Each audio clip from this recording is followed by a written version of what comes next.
Inihahandog ng Philippine Air Force at ng himpilang ito ang programang gagabay tungo sa kapayapaan ng bawat mamamaya at pag-unlad ng buong pamayanan. Usapang Pangkapayapaan, Usapang Pangkaunlaran. Mayong adlaw sa tutanan mga higala, kami po yung Philippine Air Force, your Air Warriors, Skylifters, and the Visayas. At muli pong sumasayang papawid ang aming palatuntunang Usapang Pangkapayapaan, Usapang Pangkaunlaran Cebu.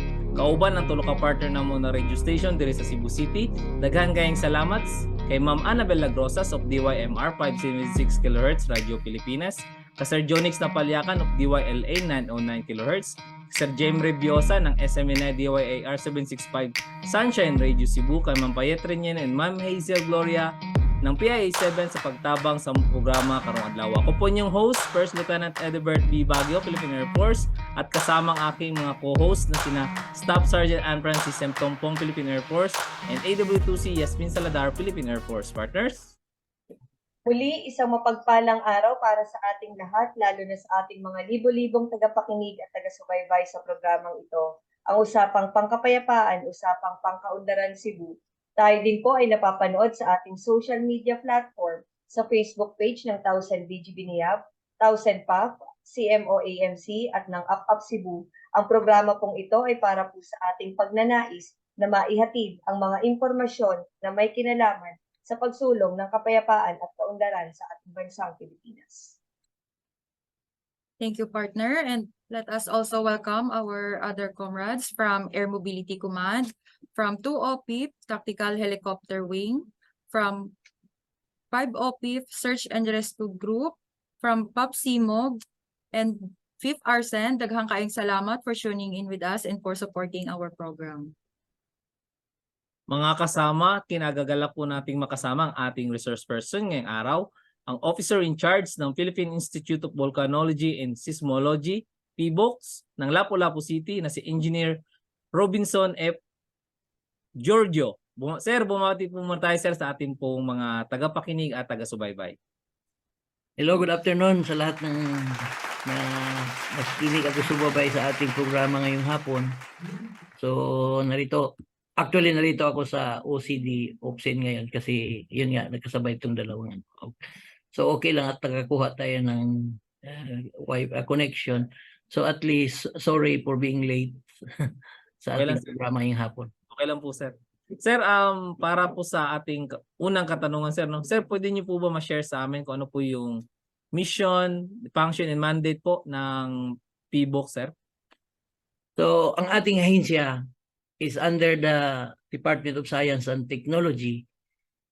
So, basically, in layman's term, ang aming Philippine Institute of Volcanology is mandated sa lahat ng concern from the surface of the earth going to center of the earth. Yun yung pinaka-mandate namin na bantayan. So yung pag-asa naman is from the surface pataas. So ganun yung separation ng trabaho natin, no?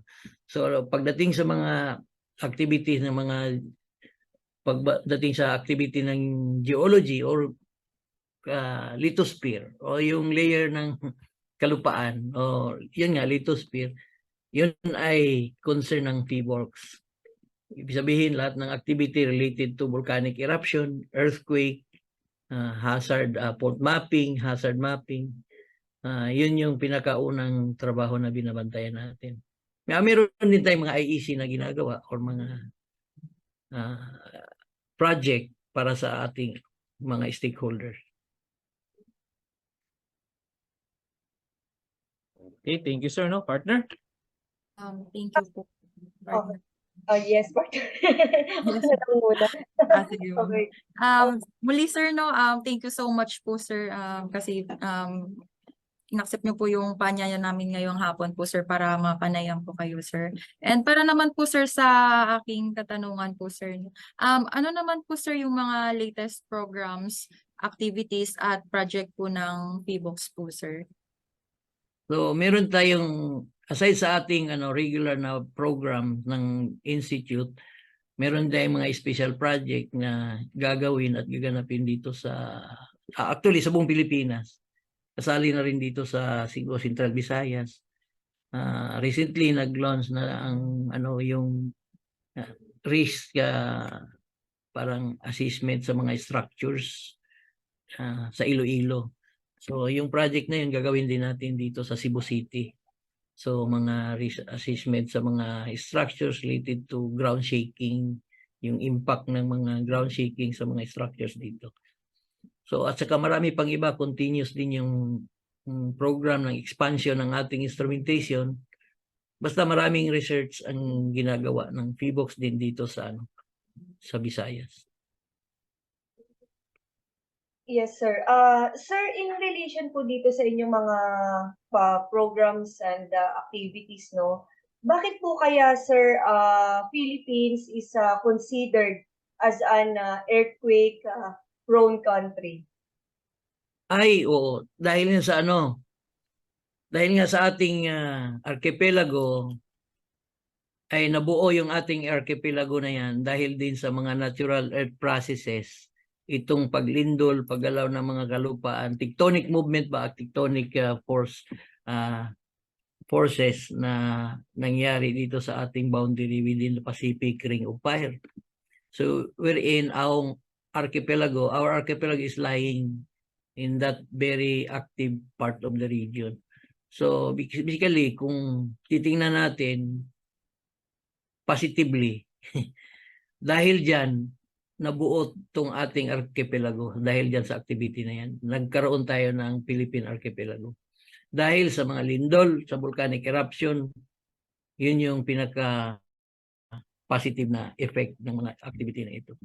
So, considered tayo as, dahil, yun nga, ang Philippine Archipelago is lying on that boundary, tinatawag nating Pacific Ring of Fire, which is, pag sinabing Ring of Fire, dahil sa diyan nag-umpisa ang mga volcanic formation related sa ating tectonic plate. So within, kung may mga subduction zone areas, doon din nag-umpisa ang mga volcanic formation. So nagkaroon tayo ng nagkaroon tayo ng mga series of earthquake within that boundary. So ganun tayo ka-active pagdating sa seismic activity at saka volcanic eruption, volcanic formation. Sir, follow-up question ko lang, no? Kasi kamakailan lang, sir, di ba, tinututukan natin itong Mount Mayon, tama po ba? Ano po yung status nito ngayon, sir? Ay, sa ngayon, tuloy-tuloy pa rin yung activity. So far, today's activity, sorry di ko pa nakita yung latest namin na bulletin. So ibig sabihin, tuloy-tuloy kasi yung activity ng Mayon. So ibig sabihin active siya. Nandoon pa rin yung activity niya ba? Since meron siyang mga unti-unting pagbuga at saka steaming. Ganun ka-active yung Mayon pala. Ganun siya ka-active na every now and then may mga emissions pa rin siya, may mga volcanic quake na record. Tuloy-tuloy yung ating pag-monitor ng mga kasama nating mga taga-Vulcan Division, BMEPD. So, yun. Ganun ang ganun yung pinaka-normal normal na activity ng active na vulkan. Yes, sir. Thank you, sir. Partner?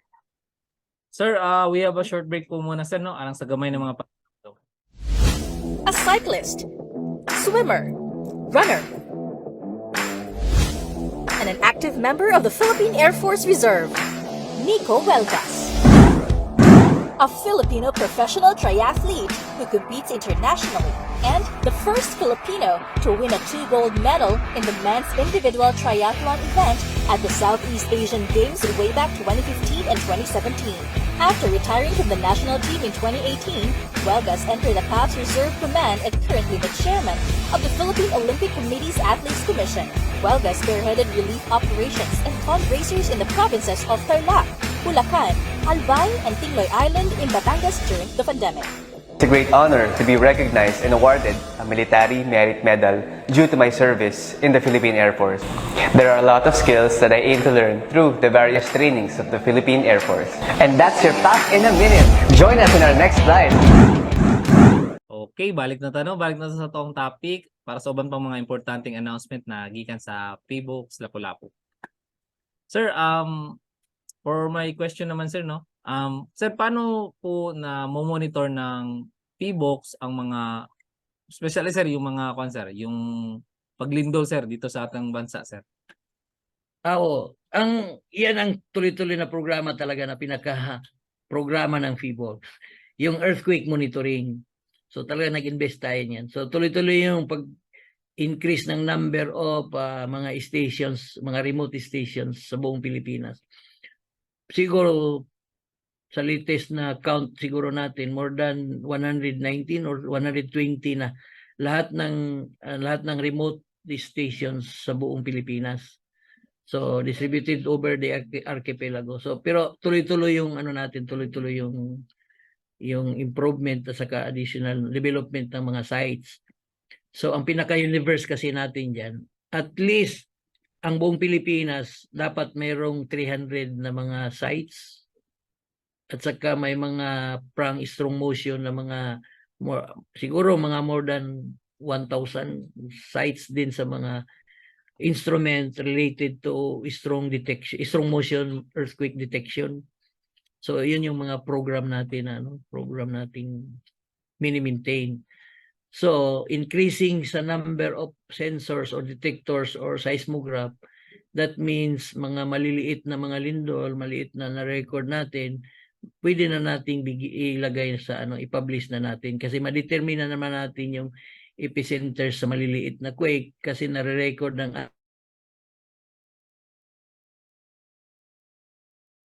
para ma-determine yung exact location ng epicenter ng lindol. So dahil ganun siya ka-dense, ganun siya ka-close. So yung maliliit na mga quake, ma-record na natin. So, ganun yung activity na ginagawa ng PBOKS. Aside from that, meron din naman tayong mga intensity meters na in-install din sa mga selected na mga LGUs. Yung mga LGUs na may mga operation center, na may internet, nilagyan din naman ng PBOKS ng mga equipment para sa determination ng intensity sa lugar. So marami din tayo dito sa Metro Cebu na nalagyan ng intensity meters. Ano yan sir? Parang nakatusok yan sa lupa, sir? Usually, foundation ng structures para pagka may linog, i-detect niya tapos i-determine niya yung intensity sa lugar. So basically, ang ang principle ng detection or yung detection ba, parang accelerometer siya. Gi-record niya ang acceleration sa lugar, then gi-convert niya into intensity na unit para mabasa ng mga LGU or DRR na ito yung intensity na na-record natin sa ating lugar. Hindi na kailangang mag-interpret pa sila sa response ng instrumento. So, gi-convert na into text para readable na sa tao. Okay, noted on that, sir. Partner? And follow-up question ko lang, sir.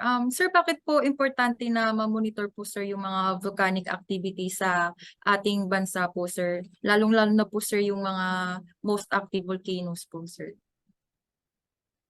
Tama lang, no, na isa kasi yan sa pinaka-program ng ating government, di ba? Ating national government na kailangan sa lahat ng mga activity ng mga active na vulkan or either lahat ng mga sakuna o lahat ng mga earthquake, dapat ang target natin ay zero casualty.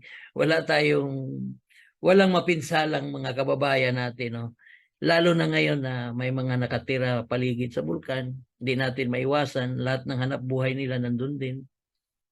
So, yun, tulong at saka sa scientific community, maganda na rin yung may record tayo na nakuha related sa history sa activity sa bulkan So after may kumplito tayong mga datos na nakuha sa activities, lahat ng mga parameters ba sa isang bulkan, so at least next time makuha natin yung pattern of activity niya. Ibig sabihin, pwede na natin maiwasan, ma-advise yung mga residente close to that vulkan. So, binabantayan natin yan, yun nga, para walang maapektuhan. Kasi pag may maraming taong maapektuhan, ibig sabihin yan, may gastos ang gobyerno. Malaking gastos na kaysa wala tayong gagawin, may yun na rin yung maganda na rin yun. Isa yun sa nabuo kasi yung ganito yan, nabuo kasi yung vulkan or Commission of Volcanology noon dahil pumutok ang Hibok volcano, yung sa may Camiguin. Nung pumutok ang Camiguin, siguro nakita ng gobyerno na maraming kuan ito maraming na biktima na mga tao. So, yun, nabuo na yung Commission of Volcanology noon hanggang ngayon so para maiwasan na natin yung ganong mga problema sa bansa. Sir, itong next question ko naman, sir, na rin to parang panawagan na rin sa ating mamamayan. Bakit nga ba, sir? Ano yung importansya na talagang makinig yung ating mga mamamayan sa update na ibinibigay ng PhilVoc, sir? Yun nga ang panawagan din natin na sa lahat lalo na ngayon na uso ang social media, maunahan may mga share ba na kung di natin i-verify, ma-fake news ba, may ganun. So kailangan talaga lahat ng mga information na galing sa mga mandated agency iparating natin sa lahat ng mga grassroots, mga kababayan natin hanggang sa pinaka-sulok ng barangay para itong information natin na i-release, dito lang sila kukuha. Dapat unahan na natin sila kaysa fake news na mga share ng Facebook. Tama nga itong may programa kayong ganito kung hanggang saan to makarating, no? So, talagang kung ako lang may mabisita akong mga lugar, talagang nakiusap ako sa kanila na dito lang muna sila makinig sa mandated na agency.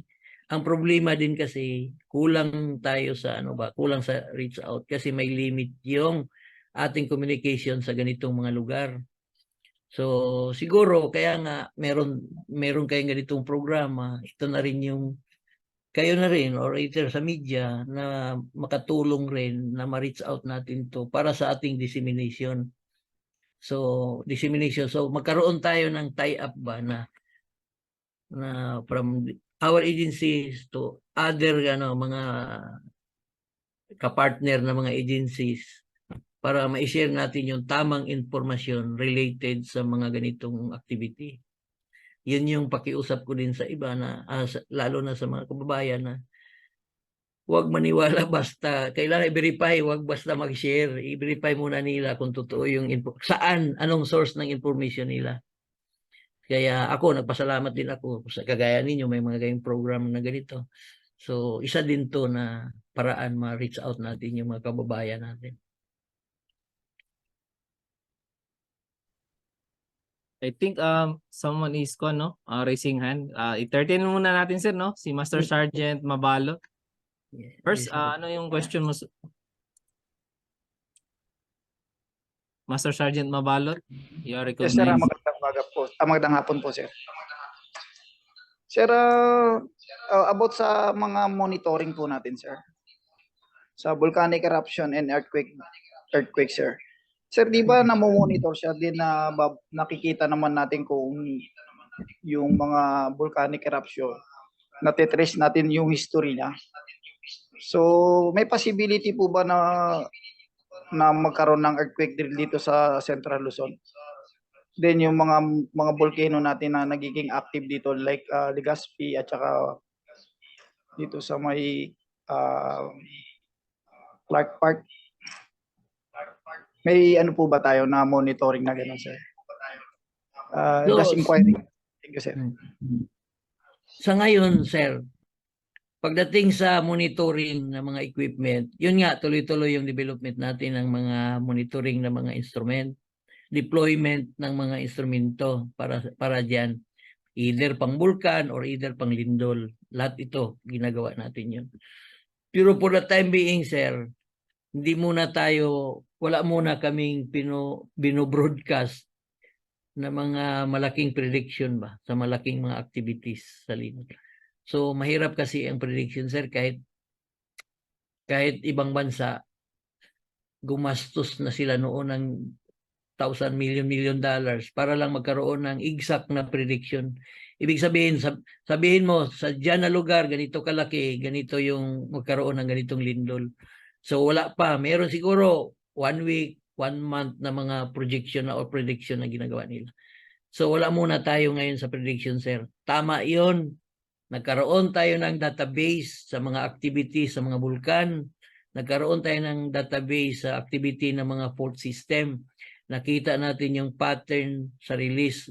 Tapos pakita natin yung pattern sa accumulation ng mga stress movement between plate tectonics. Nakita natin yun nga, lahat ng parameters binabantayan natin. Pero hindi tayo nag-broadcast pa ng mga predictions. Pero once nga ma-detect na natin to, na-record na at na-detect, saka pa natin to gawa ng bulletin. I-bulletin na natin, isurat, i-record. Siguro in the future time will come, hindi sa ating generation, na itong data na nagastos ng gobyerno, itong data na ginastusan natin, kami, kasi researcher tayo, lahat ng mga na-compile natin ng mga datos related sa lahat, magamit na nila in the future. So, baka bata pa yung mga data natin to come up with exact or so kailan na ba nag-umpisa ang seismology, di ba, no? Seismology. At saka, isa pa, although ang bulkan, alam natin yung characteristic ng isang bulkan, type ng bulkan, type ng eruption, characteristic, alam na natin. Pero may unique pa rin, every activity, may unique pa rin na anong tawag nito, na mga nangyayari na hindi talaga, hindi kagaya ng pumutok ng ganito na talaga lang lahat. Hindi, may unique pa rin na activity. Hindi siya, may unique nangyari. Hindi siya parehas sa ganitong paggalaw noon at pagputok noon. Ganon siya katindi, sir. Kaya na-document natin yun, kikita din natin yun. Pero sa side sa mga grupo, sa mga scientists, yung probability, gamitin mo lahat ng parameters na yun to come up with probability. So siguro sa mga grupo, sa mga scientists, mga nagbabantay at sa binabantayan na yun. Tinitingnan na yun. Huwag lang muna nating i-publish siguro. Unahan ba nga i-publish sa mga media na hindi pa masyado na intindihan. Kasi baka mag-cause ng panic. Isa pa din yan, iniwasan natin yan. Na hindi pa masyado nakaintindi sa trabaho ng mga scientist ba, sa grupo ng scientist. So, yun lang yung pakiusap namin. Pero, at naman, binabantayan namin yung mga precursor at saka mga at saka ina-advise din naman natin yung mga LGU, yung mga residente close to the affected area. Ganun lang yun, sir.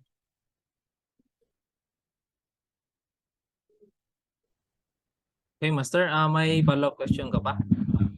Yes, sir, follow-up question lang, sir. Sir, in connection do sa question ko, tsaka yung na-raise nyo, sir.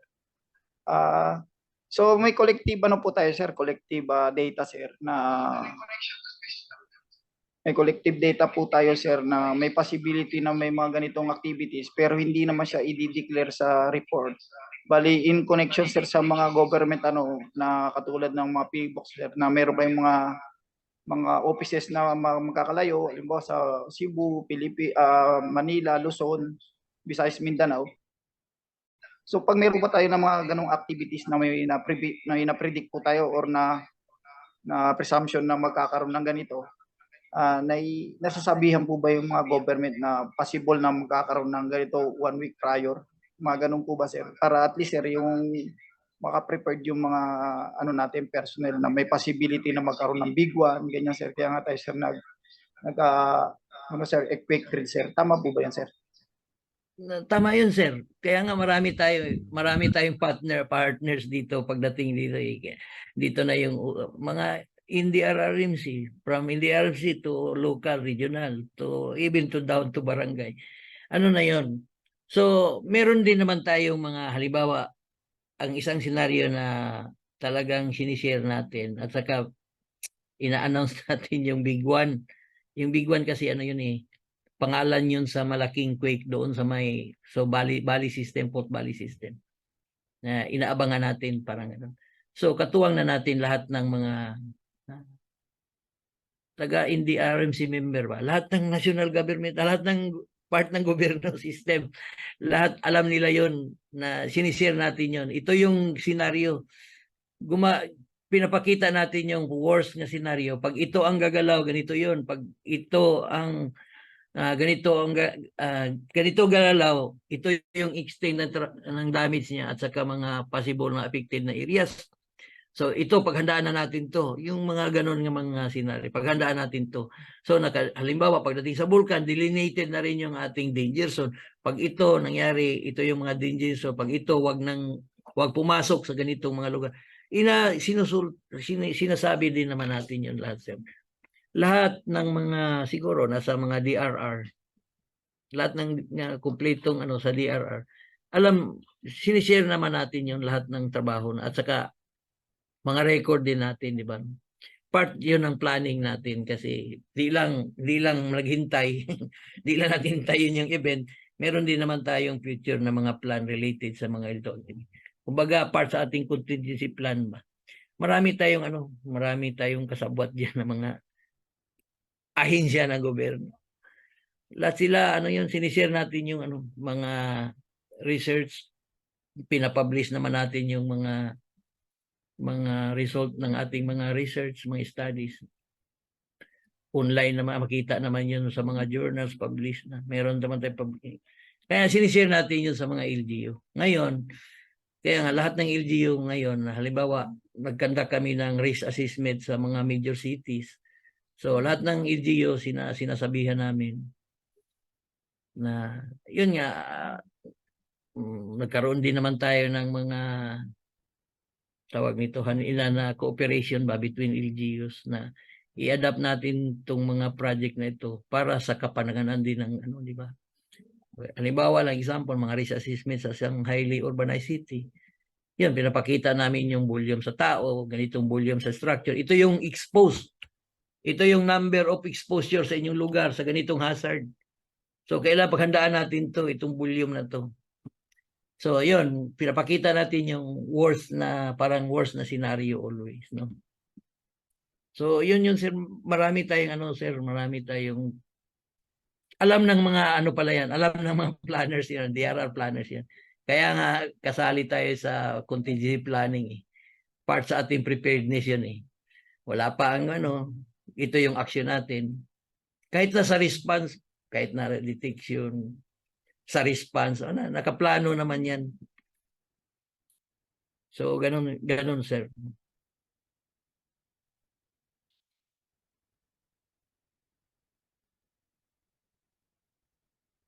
Yes, Pers Mabalot, any question pa po?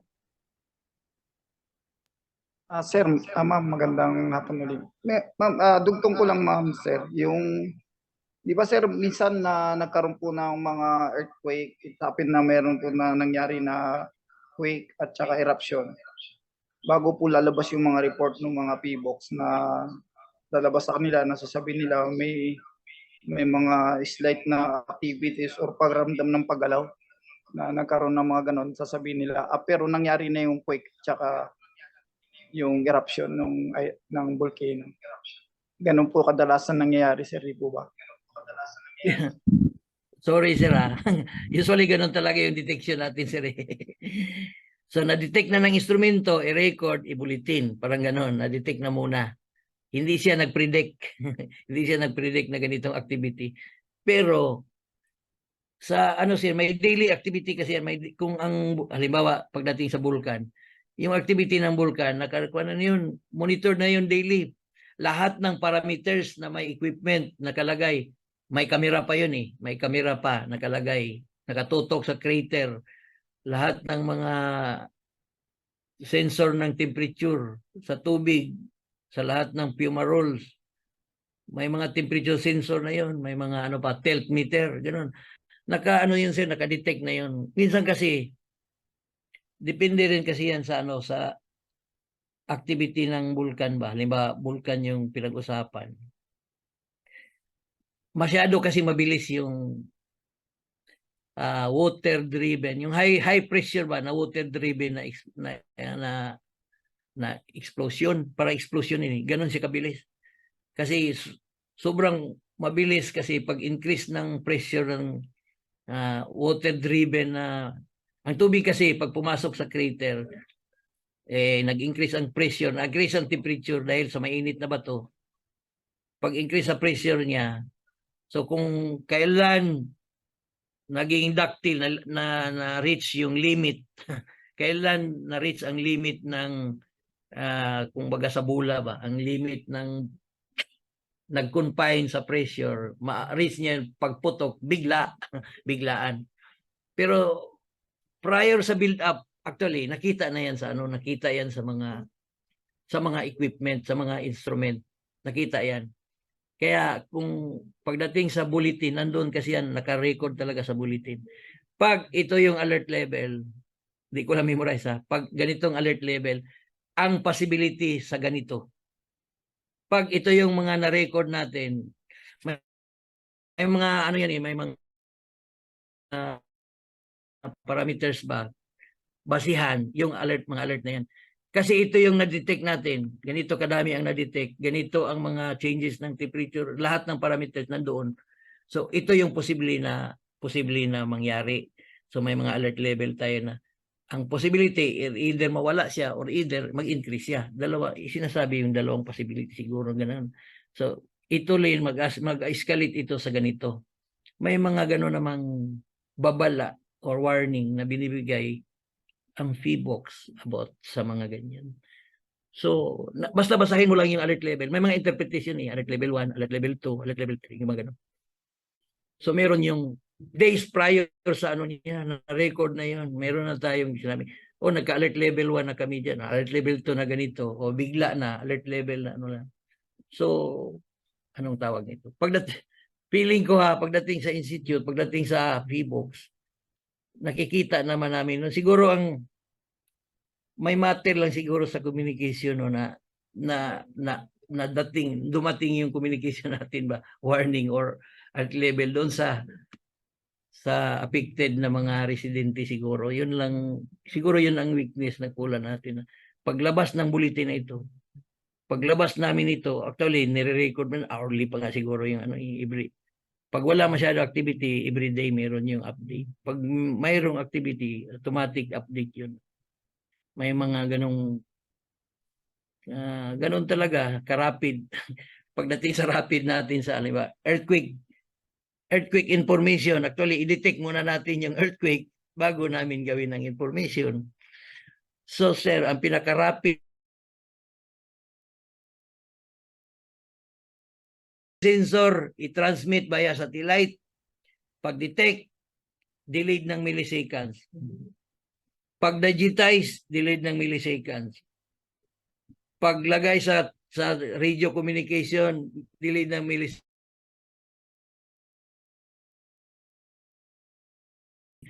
Kung may mga rain fade pa, may mga weather disturbance pa, delayed yung information ng ganun ka-delayed yung information at least.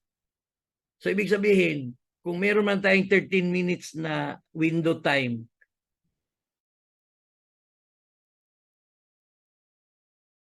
pinaka-rapid na sa ating ang technology ngayon na adapt, no? Yun. Kasi hindi man natin kontrolado yung satellite kasi yung mga medium ng communication din natin, hindi natin kontrolado yun. Lalo na kung may mga weather disturbance, mga rain fade, mga ganun. So hindi lahat ng data ma-transmit kaagad.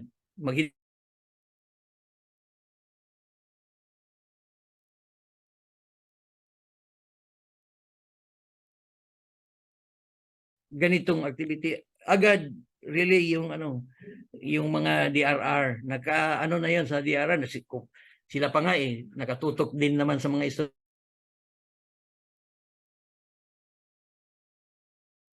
may camera pa, IP camera pa doon naka-install. Kitang-kita na kaagad yung activity.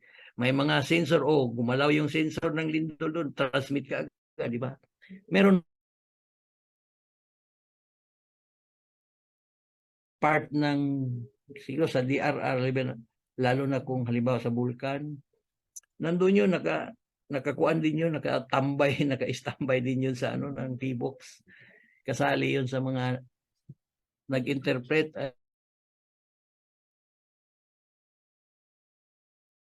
ba? Ganun lang siguro, sir, no? Thank you, sir. Magandang hapon po, sir. Yung sir. Yes? And thank you po, sir, no? And dumako naman po tayo sa mga iba pang bisita natin. Baka may additional question pa po. Kay Master Sergeant Espinola po, sir. Baka may clarification or additional question po kayo kay Sir Robinson po. Ma'am, good afternoon. Hello, ma'am, good afternoon. Naririnig po, ma'am. Yes, sir. Yes, speakers. Disable. Ma'am, yung lang po sana, I understand, sir, yung T-box din po yung agency na nagmo-monitor sa mga natin, sir, sa mga fault lines natin, mga active fault lines. Paano po natin ito ginagawa, sir? Ano po yung capability na meron tayo para monitor natin ang maayos yung mga ganun fault lines? Thank you po. Sir, paki-repeat daw, sir. Kasi First, medyo garble. First, may mga ibang boses na naririnig po. Ulit na lang po first. kung naintindihan nyo, ulitin nyo na lang. Sir, good afternoon. Yung tungkol lang po, sir, sa mga fault lines natin, I understand yung P-box din po yung nagmo-monitor ng mga fault lines natin. May capability. Paano po natin ito ginagawa, sir? Anong capability tayo, sir, meron na sa ngayon, sir? Thank you po. Oo, yan ang yan ang magandang tanong, no? Kasi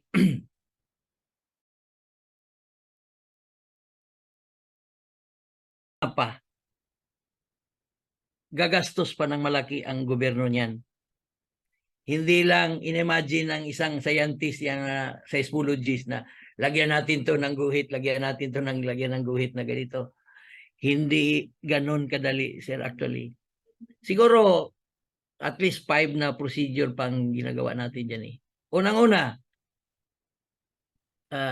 in-studyhan natin yung pinag-aralan yung geology ng lugar. Forma ng geology, topography, geology, at saka mga structures ng lugar. Minsan kasi kailangan mo ng seismic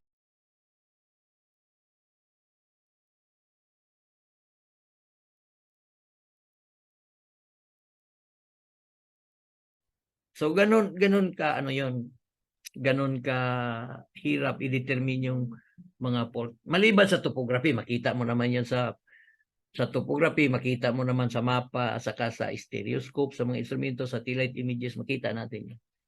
So may nakita ka sa satellite, ang next na step na gawin mo is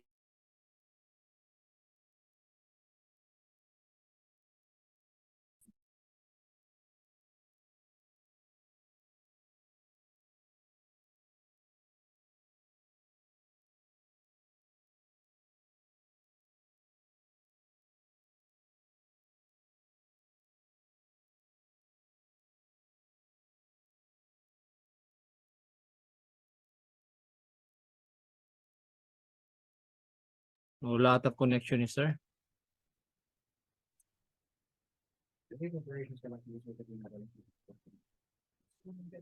sorry sir, naputol sila. Okay, sir.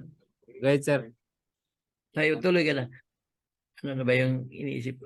Yung procedure ba? Nakita mo na yun sa topography. using mga satellite images, topography. Tapos titingnan yung geology ng lugar. Nakita mo yung makita mo yung geology, makita mo yung layer.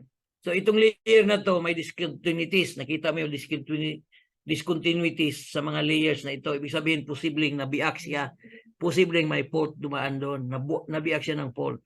Next, since fault na siya, lagyan natin ng ano yan, lagyan natin ng mga muhon between fault. Yung muhon na yon, i-observe natin yun for how many years. I-measure natin yung fixed distance between that muhon. Kung nagbabago talaga yung distance between that muhon, diyan masasabi natin na may activity talaga yung fault diyan. Nakita natin na may activity talaga yung fault at saka may rate of movement. So ito yung galaw niya per year. Nakita na natin. So, another procedure pa, ang pinaka magastos sa lahat is, although gastos naman yung mga equipment na ilagay doon is itong pag-trench backhoe. Nakita na natin itong fault.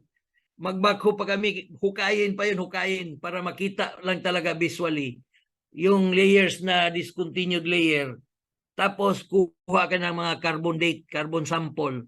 Doon sa layer na yan, grading, carbon dating, para makita mo talaga kung kailan ma-approximate mo ang rate of movement sa fault na yan.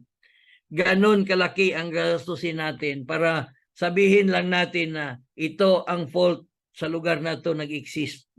Kaya yung fault trace natin dito sa Cebu, approximate trace, kunti pa lang ang naano dyan nalagay kasi hindi pa totally tapos yung ibang lugar. Kasi sa buong Pilipinas, iilan lang yung nagsosurvey at saka inuuna yung may malaking event, halimbawa doon sa Luzon, sa Bohol, sa ganito. Yun ang inuuna para ma-publish na kaagad yung fault system doon sa isang lugar. Kaya hindi pa lahat or buong, halimbawa sa Cebu lang example, hindi pa buong isla ng Cebu na naguhit na natin lahat ng fault trace dito, approximate trace ng fault dito. Maliban na lang yung pinaka-active part talaga na may pula na siya active part. Yun ang nilagyan talaga natin ng mga trace sa fault. So ganun katindi ang paglagay ng isang guhit sa ating mapa, sa ating fault map. So lahat ng fault na yun ang binabantayan, nilalagyan ng mga sensor yun. Ang wala lang sa equipment natin is monitor ang mga gas emission sa mga fault na yan. Wala lang tayong ganong instrumento na nilagay pa, no ba? Yan yung hindi lang natin. So dapat, kung alam na natin, alam mo yung mga fault, halimbawa, punta ka ng Ormoc. Nandun kasi yung Philippine fault zone naman sa Ormoc, sa may tungunan, di ba? Nakita mo sa may tungunan. So makita mo talaga yung mga alisngaw, yung mga singaw doon sa gilid ng bundok, sa gilid ng lupa. Kasi doon siya lumalabas yung mga gas na emit galing sa ilalim ng lupa. Kasi fault yun, fault biak yun eh. Ang biak na yun. Doon lumalabas ang doon mga ganitong gas. So maganda kung may pera lang sana. Sa bagay, sa ibang mga country na hindi pa masyado, meron na, nag-umpisa na rin sila mag-develop ng ganong monitoring ng mga gas emission. Usually, sa vulkan lang nila nilagay, pero dapat, kung ako lang, kasali sa fault yun, monitoring. Isa yun sa parameters na ating i-monitor. Kaso, limited yung resources natin. So, for the time being, ito lang muna kung ilan yung i-grant ng ating Philippine government sa ating agencies. Parang ganon lang siguro, sir. Yes, thank you for sharing that, sir, no? Other participants, baka may additional question pa kayo. Kindly on the reactions button. Meron namang raise hand doon. Huwag na po kayo mahiya. Mga masters. So, nga, no. Sige.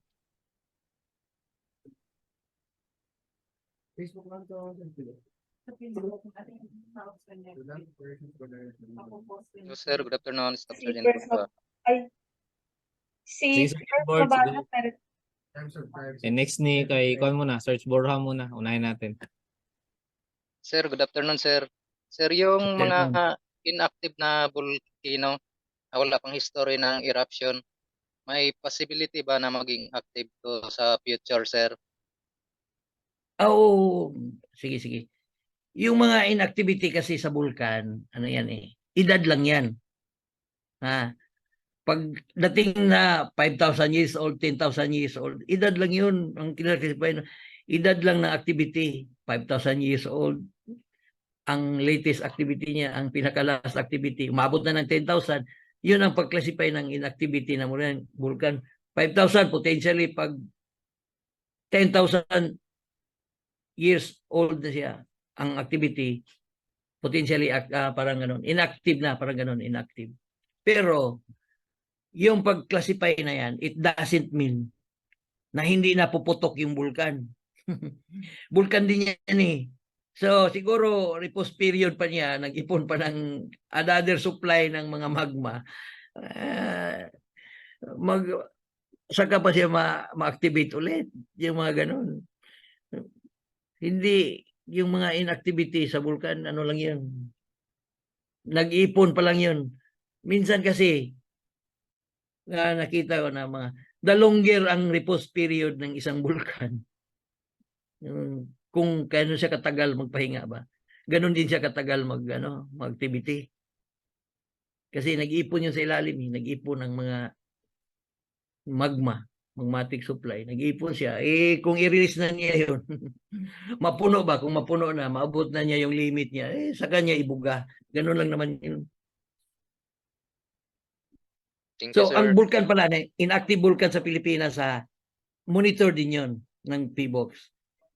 Campaign type lang. Hindi siya 24/7, campaign type lang. Lahat ng parameters na dapat i-observe, nilalagyan din yan. Campaign type lang. Ibig sabihin, every year, kinukuhaan ng data yan, mga inactive na yan na vulkan. So, wag tayong matakot. Kasali din yun sa trabaho ng taga BMEPD, Volcano Observation and Earthquake Eruption Prediction Division, BMEPD ng PBOX. Si Master Mabalot may follow-up question. Go ahead, Master. Sir, another question, sir. Sir, yung sa technology na binanggit niya, sir, nasang percent na po tayo, sir? At saka, sir, kung isa pang napahabol, sir, paano, sir, natin ma-reach yung maging high-tech po tayo sa kumbaga, highly developed na po yung Philippines in terms na monitoring natin sa PhilBox, sir? Thank you, sir. Pagdating sa mga equipment, actually, mga latest technology naman yan na-employ natin, ginagamit natin, sir. No? Latest technology naman yan. Kumbaga, parang sa AI din, nag-umpisa din naman kami ng mga AI ba? Mga technology, di ba? Yun yung trending. Inumpisan din naman natin yan, malahat. Pagdating sa mga equipment, latest yan. At kuwan din tayo, latest state of the art din yung pinopurchase natin. So, pag iniisip natin na percentage sa binigay ng gobyerno sa PBOX, sabi ko nga kanina, siguro ang pinaka-universe namin pagdating sa seismograph, buong Pilipinas, dapat meron kaming 300 sites, remote station, 300. 120 pa lang tayo ngayon, 120, wala pa tayo sa kalahati, wala pa tayo sa kalahati siguro. 119, yung pagkaalam ko 119, pero meron na namang additional kasi na hindi pa na-commission. So hindi ko lang alam kung ilan na, 119 yung na-commission na talaga. Maliban sa mga instrument din ng vulkan, marami din namang seismograph ang volcano. So ganun siya palagay natin kadami na. So ideally, every 25 kilometers, may sensor. Dapat may sensor. Ganun dapat kadalang ang dapat gamitin. So kung bibilangin i-percentage natin ngayon nga, wala pa tayo sa kalahati. Kasi lang naman tawag nito, depende din naman sa i-allow ng budget ng gobyerno. So yun lang, dadahan na lang. Di rin kami bigyan ng biglaan, di ba? Kaya dandahan na lang. So, time will come na ma-reach din natin yan. Seismograph yun, remote station yun. Mahal per instrumento mahal din per instrumento Sa aming site lang, siguro, lampas 1 million yung isang site lang. Sa infra pa lang yun. Eh, yung instrumento, million din. Million din. So, ganun yung hinihingi natin ng budget. So, kung ilan lang yung ibigay ng budget ngayong taon, yun lang pala, yun lang ang ginagawa din natin. May limit din. Pero sa strong motion, na mga strong accelerometer o seismograph, ang target din natin yan is, pagkakaalam ko, sa grupo natin sa earthquake engineering research, maglagay din ng buong Pilipinas ng more than 1,200 na ganun kadami. Siguro 100 plus na rin yung na-install natin sa mga highly urbanized cities. Selected pa lang, hindi pa lahat. Yung mga pagdating na, consider natin na high risk ba, highly active na mga lugar, yun ang ginagamit. Inuuna natin, may priorities yun din yan. Ako din, pagdating sa Palawan, ba't lagyan natin na Palawan ng marami na low seismicity naman siya. Kunti lang ilagay doon, hindi masyado. Itong mga active part ng mga fault system, yun ang unang inuuna natin.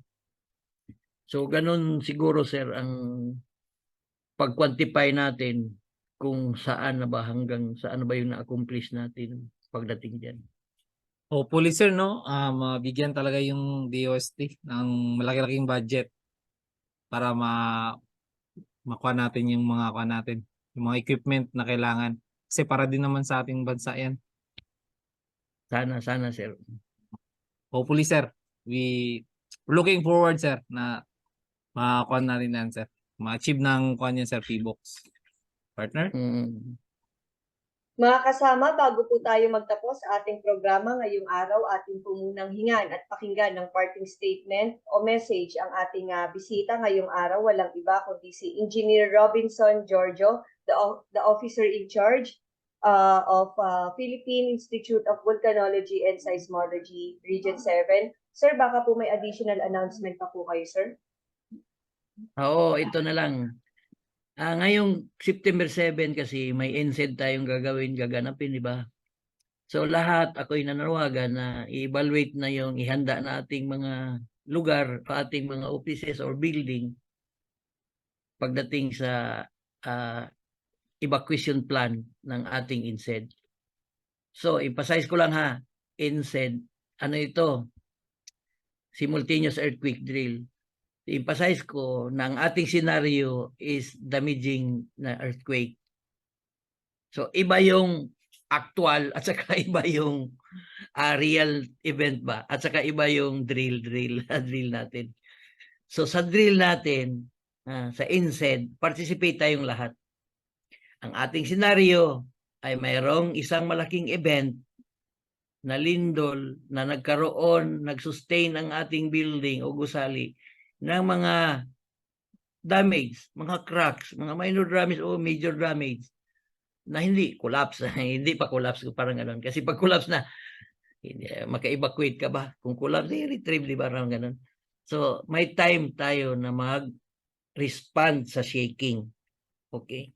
So, yan. Invite ko kayong lahat tayo i-share na join tayo. Kasi, alam mo, ang dami na nakukuha sa CCTV ngayon sa mga response ng lindol, di ba? Natawa nga ako sa iba eh. May nakita pa nga ako eh, pagka-shake pa lang, automatic takbo. Yun, dapat. No, sa actual in real. Yung sa Luzon, secret lang. Dami kong nakikita na CCTV sa Luzon.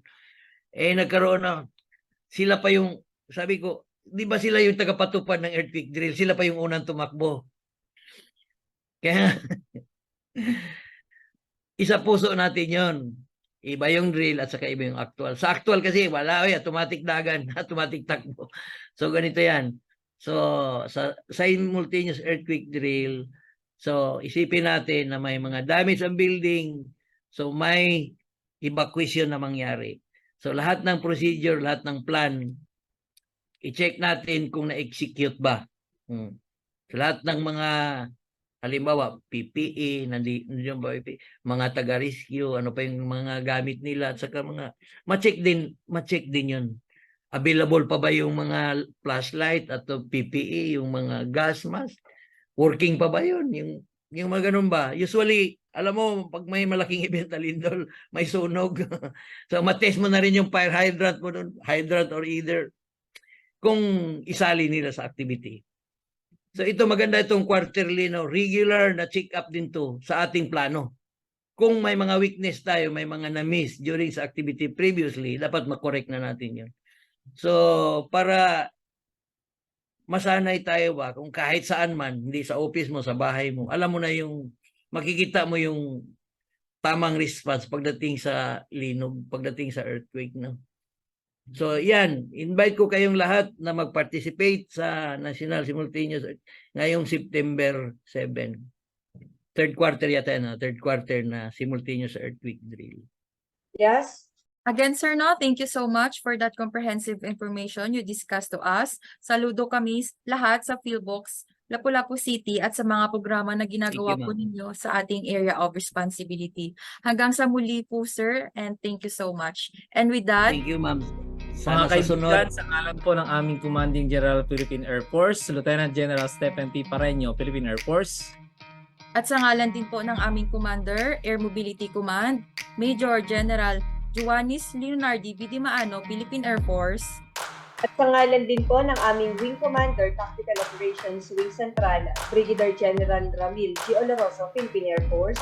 Ako po si First Lieutenant Edebert B. Baguio, Philippine Air Force, the Director for Civil Military Operations of Tactical Operations Wing Central. Ako naman po si Staff Sergeant Anne Francis N. Tompong, Philippine Air Force. At ako naman po si AW2C Yasmin Saladar, Philippine Air Force. Maraming salamat sa inyong suporta at pagsubaybay. God bless, mabuhay po tayong lahat and keep safe everyone.